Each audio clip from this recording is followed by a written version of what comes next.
I like to begin the creation of my set inspired by the set designers of Hollywood and cinema. If you think about what those artists are tasked with doing, they have to physically create everything for an environment or for one of their fictitious Hollywood sets. And they often begin by blocking out the major pieces. Where the wall is going to be, how big is the room going to be, where are the mountains and the rocks and all that stuff need to be in the actual set itself, and then add details to support the context of the environment. And we're going to do something that's very similar. I want to have some temple ruins in here, and I'm going to start first block out the major pieces, kind of get a good lay of the land and start to establish some legit spatial relationships between all these pieces, and then add details like the plants and the foliage to support the layout of my mesh. I want it to look as though this temple has been kind of overgrown by the jungle. So it makes sense that I add the trees and the bushes last so that it looks like they're growing around an older structure. We're going to begin our process by jumping into the Megascans library and downloading some meshes that we're going to insert into our scene and start physically blocking out all of this information. So let's jump over in there real fast. I'm going to open up good old Quixel Bridge. Now there is a lot, and I mean a lot of stuff inside the Quixel Megascans library. There's 14,341 individual models and textures and assets that we have access to. That's a lot.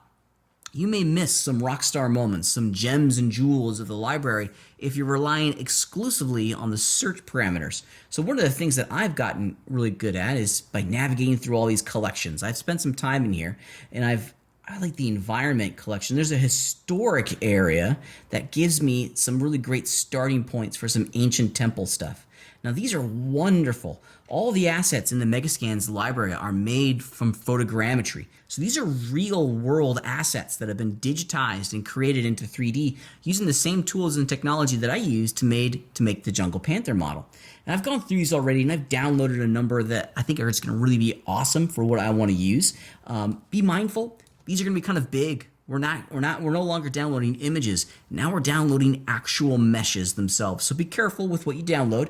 I don't have a whole lot of hard drive space in my laptop, so I'm only using, what I know I'm going to use. If you have a ton of space, go crazy. Download them all. So I've already downloaded some of these. Like I found this one, the Jungle Roots. This might be really cool because it's going to allow me to create maybe this idea that the trees are organically growing around some of these things. That might be kind of neat.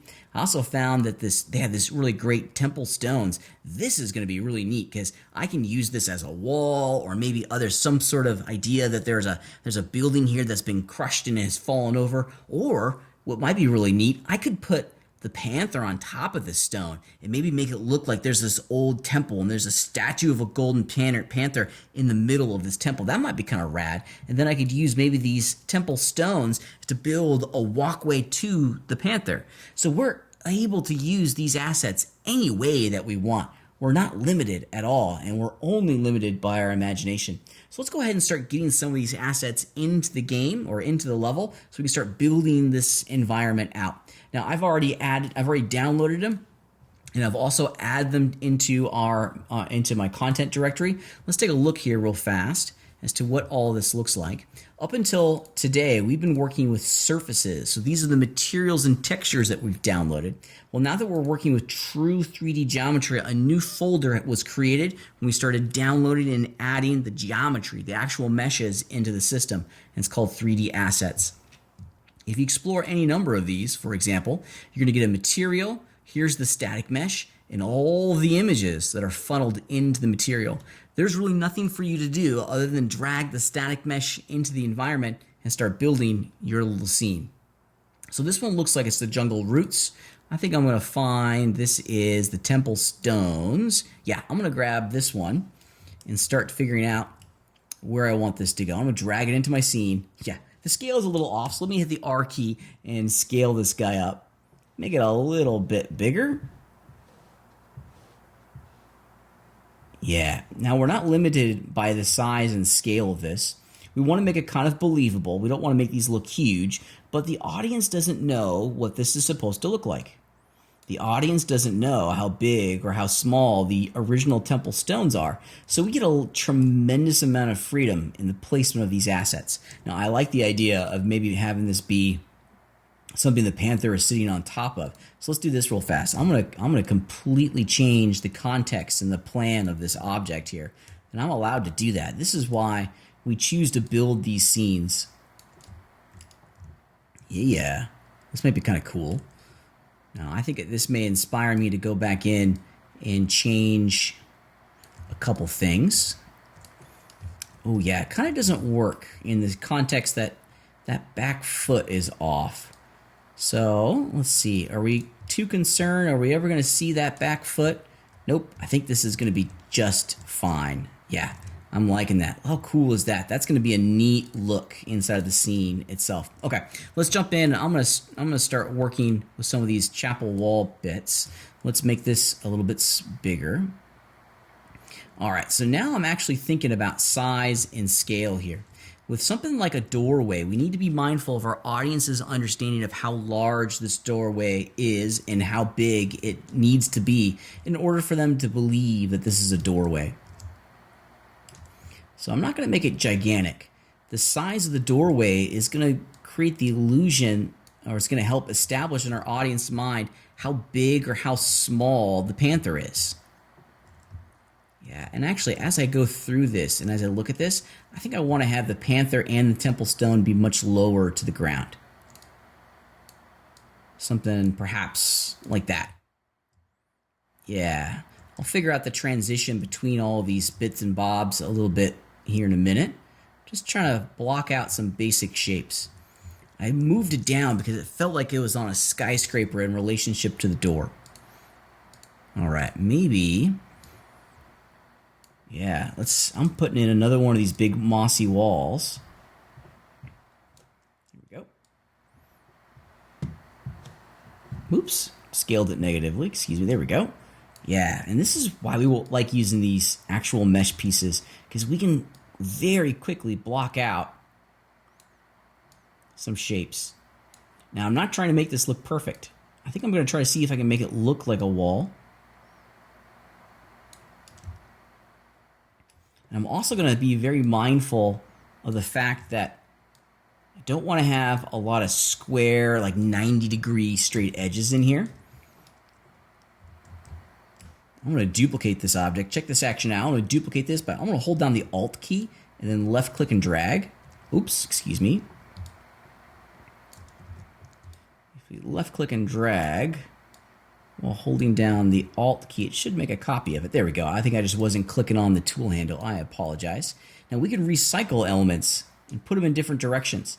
As long as we're not showing the audience the exact same orientation, we can continue to use this in some really fun, creative ways. Maybe this one's a little bit smaller.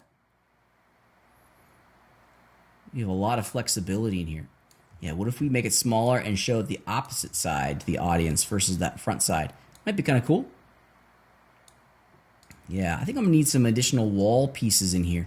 But generally speaking, this is starting to work. Okay, let's go back into my content browser here real fast. I accidentally moved it. Oops, excuse me. And I think I'm going to let's grab the roots. And I'm also going to grab that stone floor as well, because I think both of those are going to be super helpful in crafting and creating the illusion that I'm after. Yeah, here we go. Wonderful.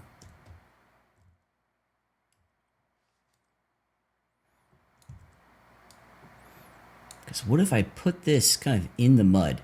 Something like that. We don't have to see all of the stones to suggest that there is, in fact, a stone pathway. Yeah. Hold down Alt, left click and drag. Now I've made a copy of it. Maybe I start to curve the path a little bit. Hold down Alt, make another copy of it. I'm going to flip this one entirely around. That way it kind of breaks up the pattern a little bit. Makes it a little bit more organic. Yeah, something like that. Yeah, there we go.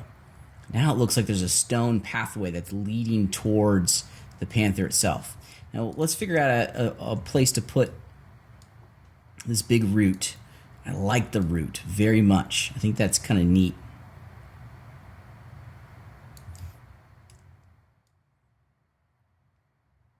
Yeah, maybe we put this on the opposite side of the jungle panther.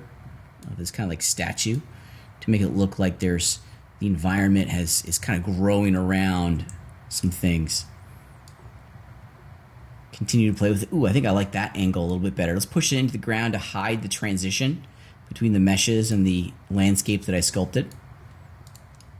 Now let's come back down to Panther level and see what we've made here.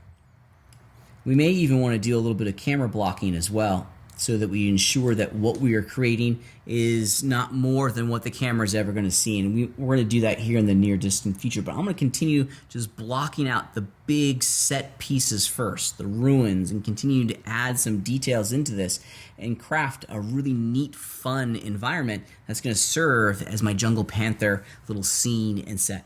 Paint with the broad brushstrokes, and then we'll go in and we'll start adding some foliage to support all of these materials.